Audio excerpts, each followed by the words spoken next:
আজকে আমরা Poco X3 Pro হচ্ছে আপনার মাঝে মাঝে হ্যাং লোগো মাঝে মাঝে রিস্টার্ট ইস্যু আসে। তো এই ফোনটাতে আজকে আমরা প্রোগ্রামিং করব, সেটা হচ্ছে ইউএফএসকে রিসেট করে। তো এখানে যতগুলো পার্টিশন আছে তার উপরে দুইটা টিক চিহ্ন থাকবে, সেটা হচ্ছে ভ্যালিড। তো ভ্যালিড যেখানে থাকবে সেখানে বুঝতে হবে যে পার্টিশন ওকে আছে। আর এখানে যেটা আছে সেটা হচ্ছে আপনার স্টোরেজের গ্রাফিক্সের একটা ডিজাইন, লোন 1 লোন 2 লোন 3 কীরকম স্পেস খালি থাকবে, এখানে এই গ্রাফিক্সটা দেখতে পারবেন। আর এখানে যেগুলো আছে এগুলো হচ্ছে সব ইউএফএসের একটা আইসির ফুল ইনফরমেশন ডিটেলস দেওয়া থাকে। তো আপনি এখানে যদি A to Z পড়েন তাহলে বুঝতে পারবেন কিছুটা। তো এখানে আমাদের সর্বপ্রথম আমরা ইউএফএসকে রিসেট করে দিলাম, এবং ইউএফএসটা রিসেট করার আগে মনে রাখবেন যে ব্যাকআপটা তৈরি হয়েছে কিনা। এরপর নতুন করে রিকানেক্ট করতে হবে। যতবার আপনি কাজ করবেন ততবার রিকানেক্ট করতে হবে, যা কাজ করেন, নয়তো আপনি ইনফরমেশন ফুল পাবেন না। তো এখানে আমাদের যত ফাইল ছিল পার্টিশন ছিল সব ডিলিট হয়ে গেছে। এখানে হচ্ছে আমাদের যে লোনগুলো ছিল এই লোনগুলো এখানে আছে। তো আমরা যে ডামটা ব্যাকআপ ছিল ওই ডাম থেকে আমরা ব্যাকআপটা দিয়ে দেওয়ার চেষ্টা করব। অর্থাৎ আমরা 8 জিবি নিছি, 8 জিবি ডাম কখনো কমপ্লিটলি ফোন অন করে না। কিছু ফোন অন হয়, কিছু ফোন অন হয় না। তো এখানে আমরা যে ব্যাকআপ ডাম রাখছিলাম, অর্থাৎ এটার ব্যাকআপ, এই ব্যাকআপ থেকে আমরা আগে ফার্মারের যে ফাইলগুলো ছিল ডাম্পের, এই ডাম্পের ব্যাকআপ ফাইলগুলো আমরা এখান থেকে দিয়ে দিব একটা একটা করে।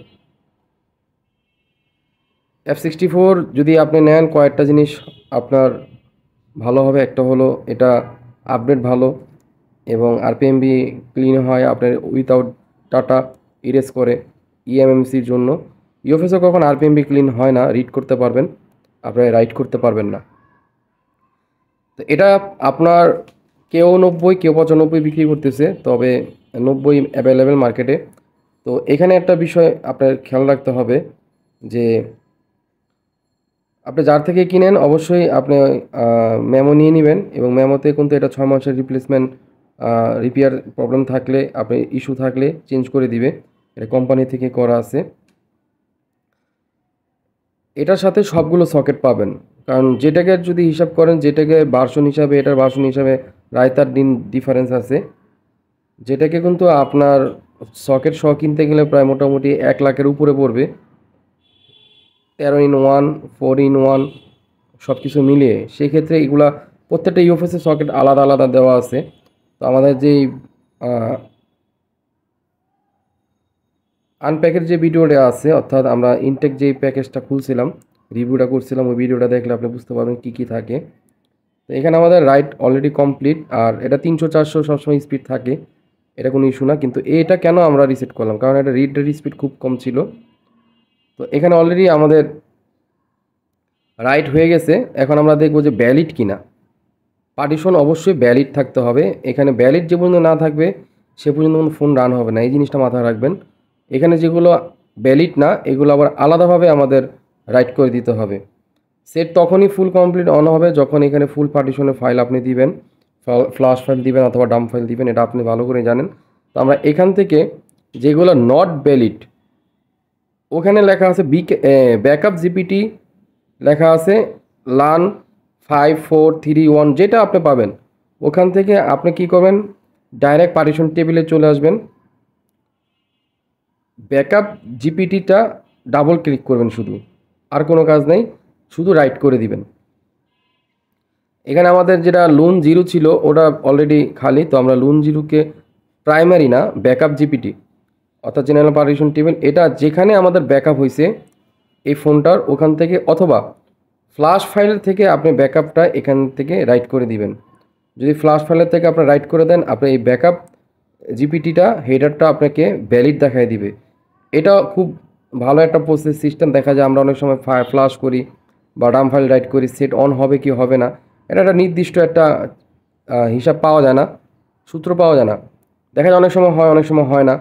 তো এটা প্রোগ্রামিংয়ে কিছু বিষয় আছে, কারণ শুধু ফ্ল্যাশ ফাইল রাইট করলে কখনো সেট অন হয় না, এর সাথে সাথে কিছু আরও অপশনাল কাজ করতে হয় যেগুলো ছাড়া ফোন রান হয় না। তো এখানে আমরা রাইট করে দিব, রাইট সাকসেস। এখন আরেকবার আমরা চেক করি। মনে রাখবেন যতবার রাইট করবেন ততবার আপনি এটাকে রিফ্রেশ করতে হবে, রিকানেক্ট করতে হবে।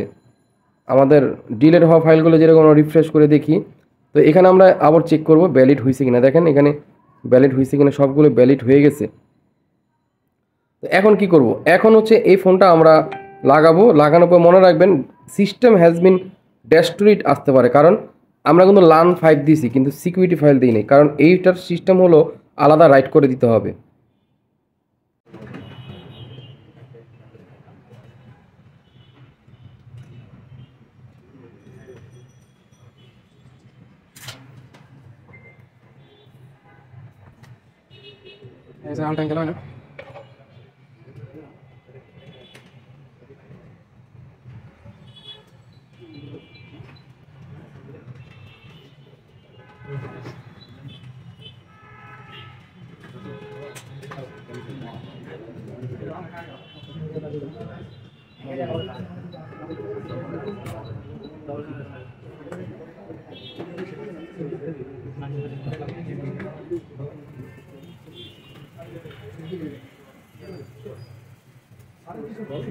প্রোগ্রামটা আমরা দেখলাম। তো এখানে বোর্ডটা ক্লিন করার পরে আমরা আইসিটা ইনস্টল করব, দেখব যে আমাদের প্রোগ্রামিং ঠিক আছে কিনা। তবে এখানে যেহেতু আমাদের ডাম ফুল নেওয়া হয় নাই, আর দ্বিতীয় কথা হচ্ছে আমাদের ব্যাকআপ ফাইল রাইট করা হয় নাই, আর এমনিতে এই ফোনটা আমার সিপিইউ রিমুভ করতে হবে, কারণ টাচ ইস্যু আছে আমার এই ফোনটার ভিতরে, কাস্টমার ফোনে। তো এখানে আমার প্রোগ্রামিং ঠিক আছে কিনা আপনাকে আমি দেখাই। এখানে যে বিষয়টা সেটা হচ্ছে জিপিটি নট হেডার, যখন নট ভ্যালিড থাকে তখন ফোন কখনো রান হয় না। আমি আপনাকে ওটা দেখাবো যে যখন জিপিটি নট ভ্যালিড থাকবে, ব্যাকআপ জিপিটি অথবা প্রাইমারি জিপিটি, তখন কোনোভাবেই ফোন অন হবে না। এই জিনিসটা হচ্ছে F64-এ ভালো একটা সিস্টেম পলিসি বলতে পারেন। তো আমি ফোনটা ইনস্টল করার পর আপনি দেখতে পারবেন যে ফোনটা কোন কন্ডিশনে যায়। স্টোরেজ আছে আমি যে কোনো হটগানে ব্যবহার করি হচ্ছে আপনার 70/360, এবং কালকের ওই লাগানোর সময় ব্যবহার করা হয় হচ্ছে আমাদের 320, 310, ইয়ারটা হচ্ছে 60। কারণ হচ্ছে এগুলো হচ্ছে বেশি হিট পড়লে, টেম্পারেচার ইস্যু হলে, ওভার টেম্পারেচারের কারণে আইসিগুলো কেটে যায়।